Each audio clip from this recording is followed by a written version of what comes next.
Mas aí, ó, eu tenho uma pergunta, não lembro quem falou, que eu vou dar um exemplo aqui. Às vezes eu sou impactado. amigo, né? Às vezes eu sou impactado aqui. Amigo de um amigo. Tô aqui em Alphaville, Barueri. E direto, eu sou muito impactado por anúncios de imersões presenciais. De empresários e tudo mais. É o que mais tem. Né? E eu sou o cagueta... A nova paleta mexicana é imersão. Eu sou o cagueta... Aqui em Alphaville, cara... E geralmente eu sou o cagueta de erro de gestor de tráfego. Porque às vezes aparece falando assim, você aí de Campinas, tô em Barueri, você aí em Campinas vai ter um evento, blá, blá, blá. Aí eu chego assim... Bro, fala com o seu gestor que esse anúncio tá rodando em Barueri. Eu sempre faço umas paradas assim. Tá. Então, nesse caso, a gente identifica que o cara não tá prestando muita atenção e tá comendo umas bolas. A pergunta Não necessariamente. Então, isso que é a pergunta é... Como saber se o seu... Porque essa pergunta é de ouro, tá? Como saber se o seu gestor de tráfego tá fazendo um bom trabalho? Essa é uma boa pergunta. Porque todo mundo que eu converso é assim, ó. Se o lançamento vai bem... Pô, tá excelente. Se o lançamento vai mal, também, Depois do gestor de tráfego. Entendeu?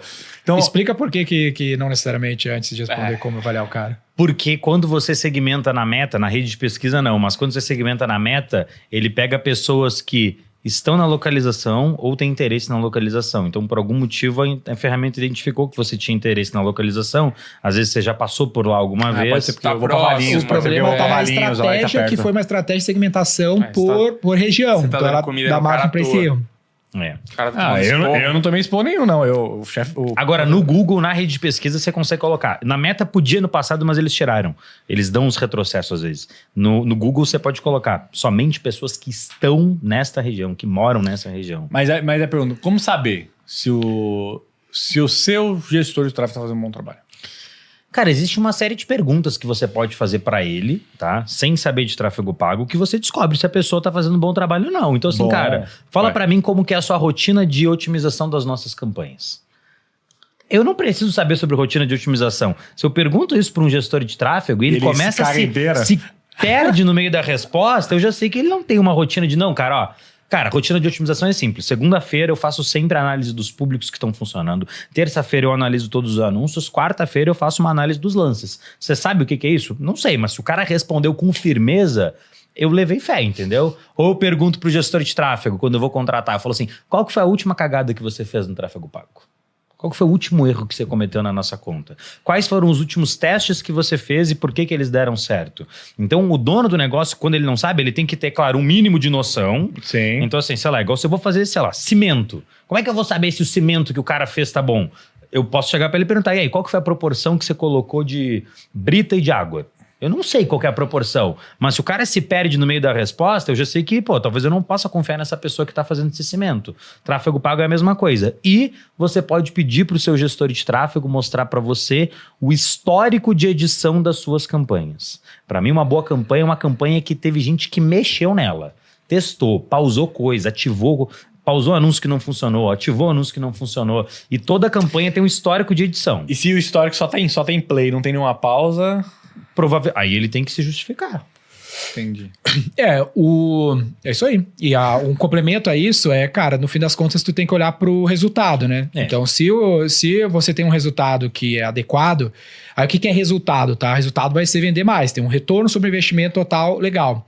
Só que isso não depende do gestor de tráfego, porque a receita, ela é um output, ela é uma métrica de saída.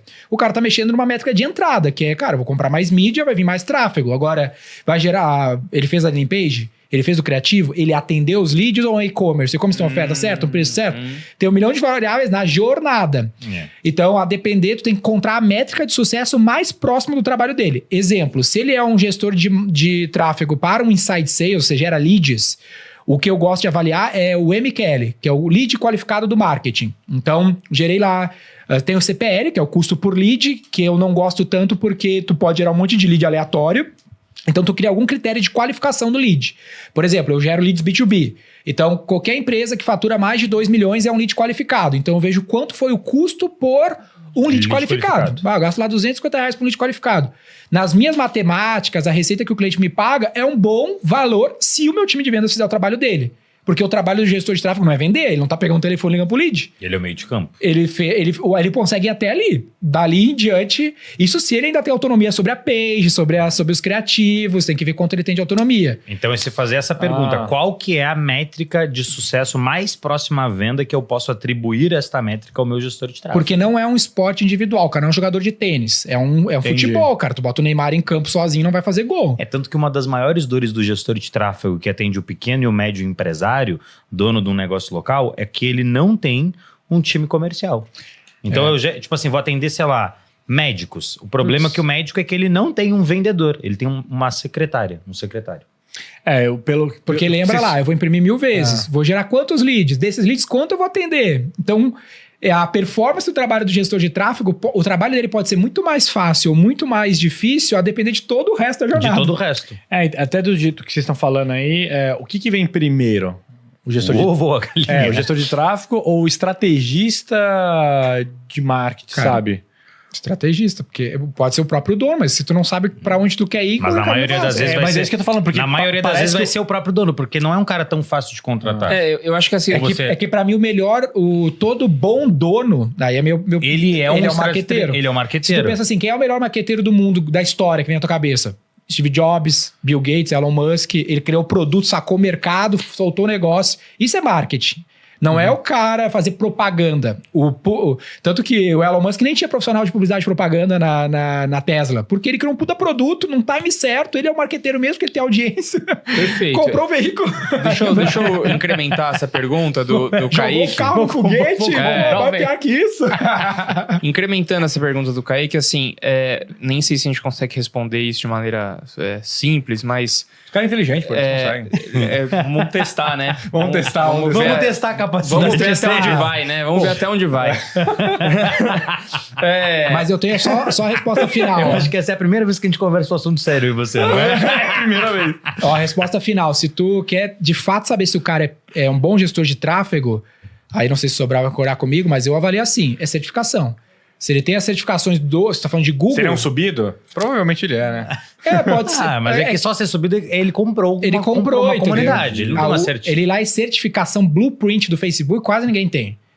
Tem? Quais são as certificações que tem 6 certificações no Facebook e aí as do Google são várias, é porque você acha as respostas no Google. A do Google é muito mais fácil de fazer, a do Facebook é muito mais difícil de fazer. Do Facebook tem até um aplicativo que você tem que fechar todos os outros aplicativos. É bem feitinho. É bem feitinho. Caraca. É pica? Quase ninguém tem isso aí. Eu tenho 6% dos meus alunos têm a nossa prova de certificação. Eu tenho uma certificação.